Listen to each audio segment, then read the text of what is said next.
After many years of pushing for it, in 2021, Brentford Football Club finally managed to achieve their ultimate aim, promotion to the promised land of the Premier League. And while it seemed inevitable for the last few years that they would eventually make it to the top flight, just as recently as a decade ago, that notion would have been almost impossible to believe.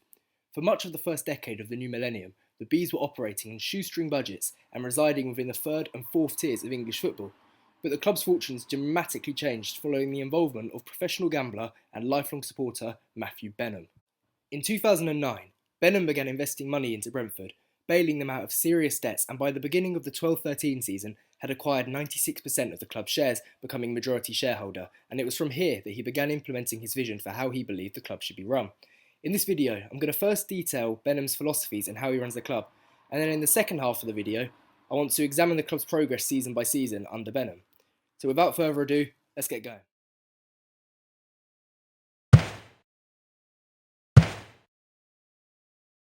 The most essential principle of Benham's ownership model is that it is heavily stat and analysis driven.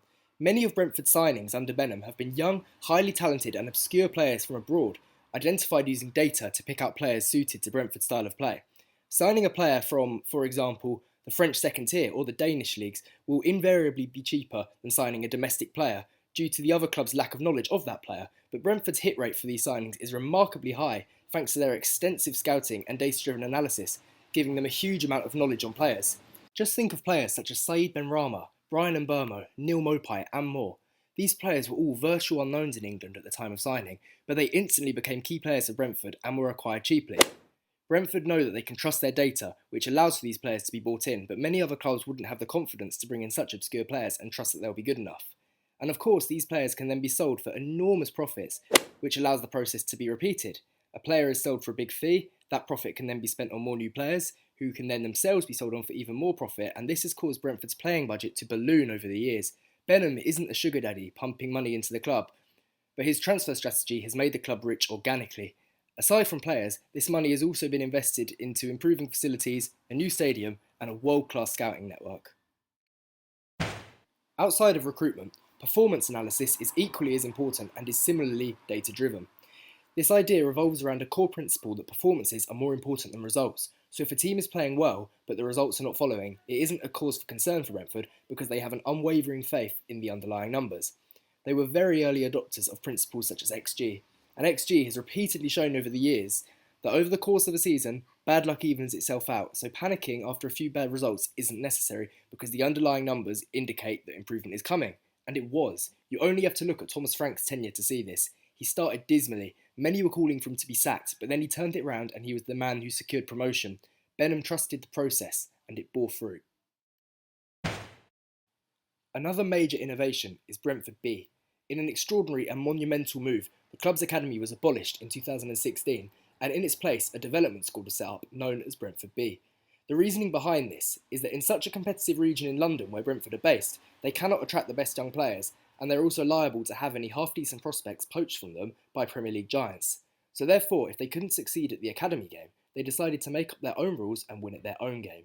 The B team has a stated aim to promote at least one player per season to the first team squad and operates by using the club's scouting network to identify the best unattached young players in the country, as well as looking abroad to find talented youngsters. And of course, this is all done using Brentford's famed data analysis.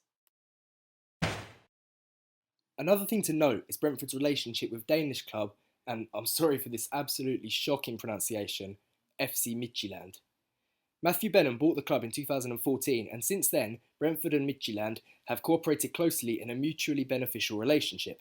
Being both directed by the same man, they obviously use the same data models, and it's also no coincidence that Brentford have signed so many players from Denmark, thanks to Midtjylland happily sharing their knowledge of players from the country in exchange for Brentford sharing their knowledge, as well as the occasional loan player or transfer fee. As well as this, Brentford also have friendly relationships with a number of clubs further down the English football pyramid. For example, the club I support, AFC Wimbledon. Since 2019, Wimbledon have received 4 talented loan players from Brentford in a relationship that helps both clubs. All 4 of these players have been excellent acquisitions for Wimbledon in League One, while for Brentford it means they have a local club who are aspiring to be similar in style to Brentford who can develop their young players. This approach has definitely been successful, as 2 of these recent loans, Marcus Forss and Mads Beck, have become members of the Brentford first team squad. Forss even went to the Euros. So I've now ran through some of the key facets of how Matthew Benham runs Brentford. A data-driven, analytical approach to both recruitment and performance, an innovative setup for integrating young players into the first team, and strategically beneficial relationships with other clubs. It is now time to move on to the second part of the video, where I will briefly run through each season of Benham's ownership with particular detail on a few of the more pivotal campaigns to truly highlight the patient, sustainable and gradual progression that Brentford's approach has allowed for them.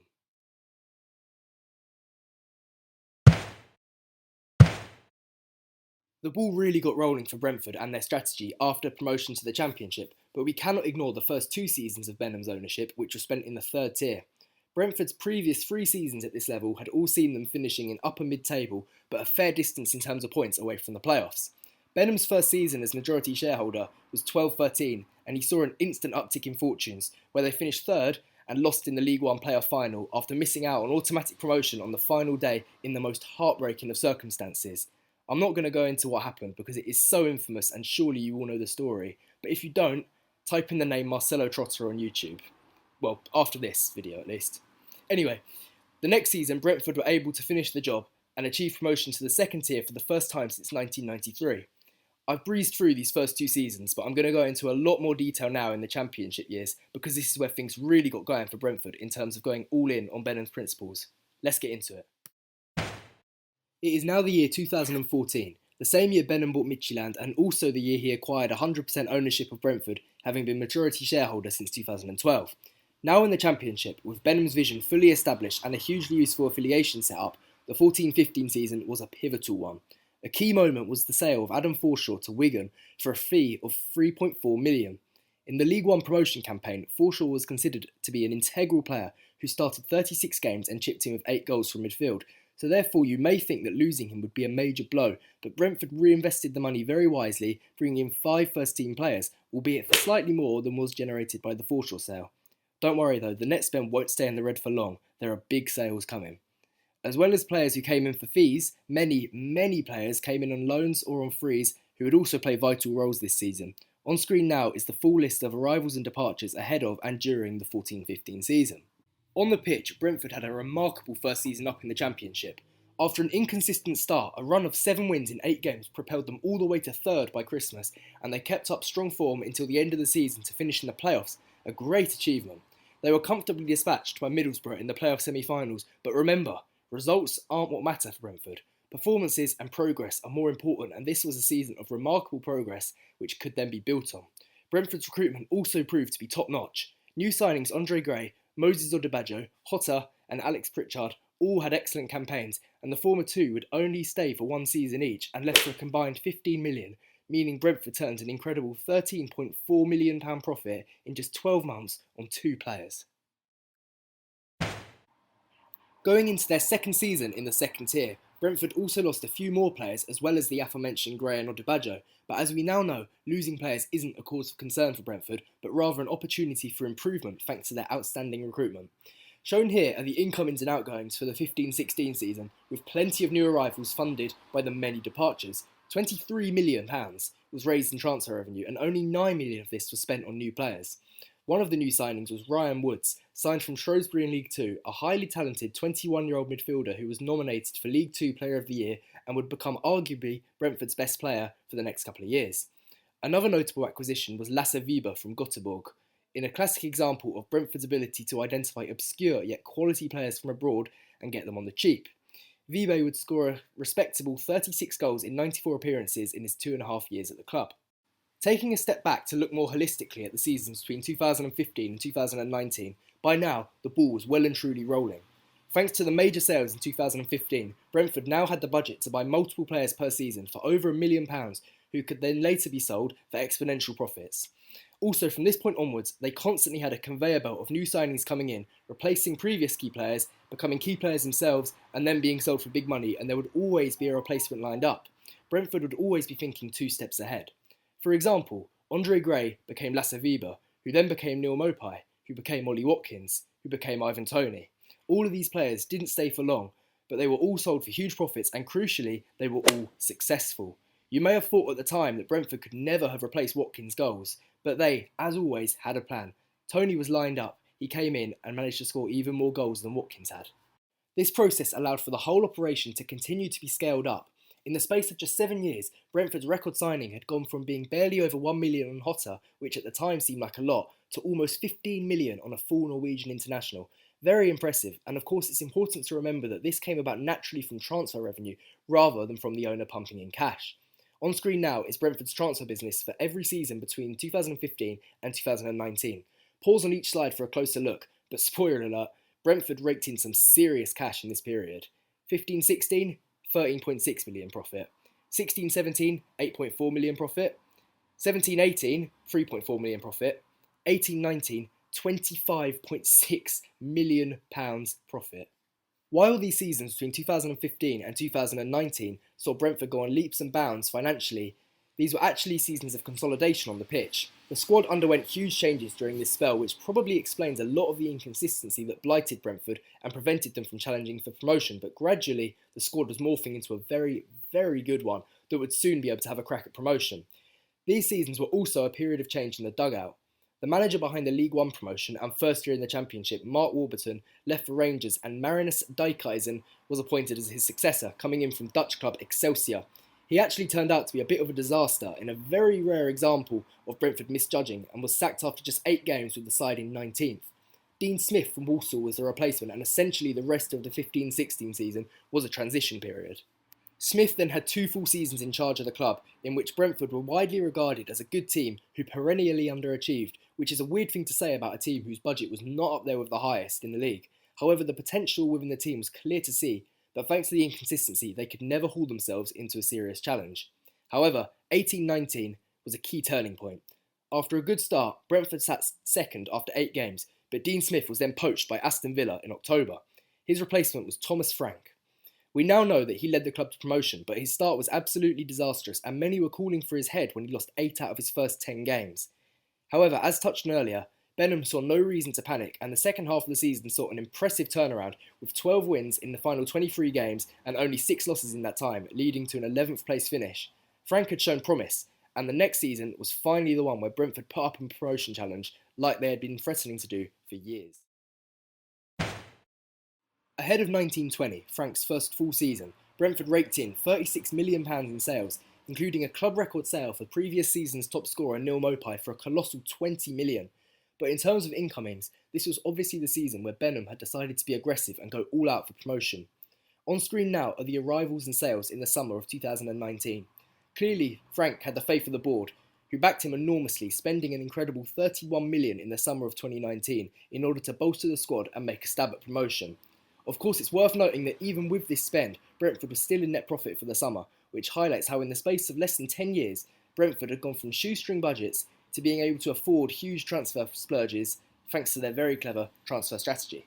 From the 2019 arrivals, in my opinion there were 2 most notable. One was Christian Norgard, a deep-lying midfielder in the mould of Ryan Woods, who had departed the previous summer and the Bees sorely missed having not properly replaced him until Norgard. Norgard would soon make his way into the Danish national side and became Brentford's best midfielder.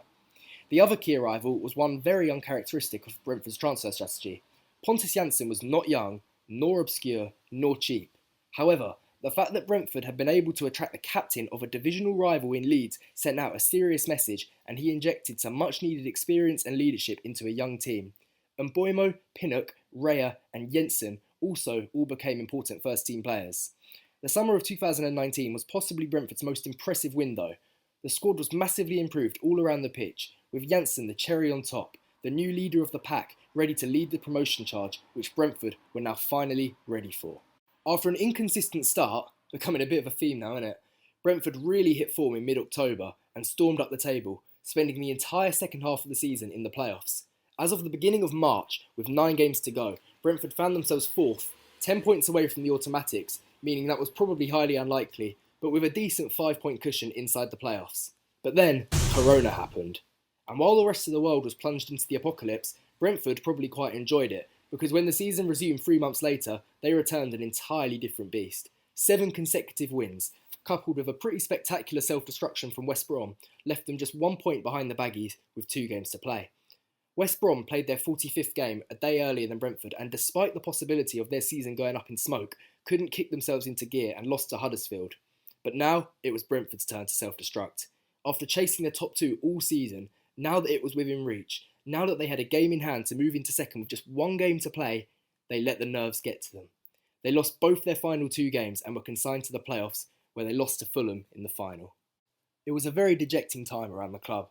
There was a feeling that if this season of all seasons they still couldn't do it, could they ever do it?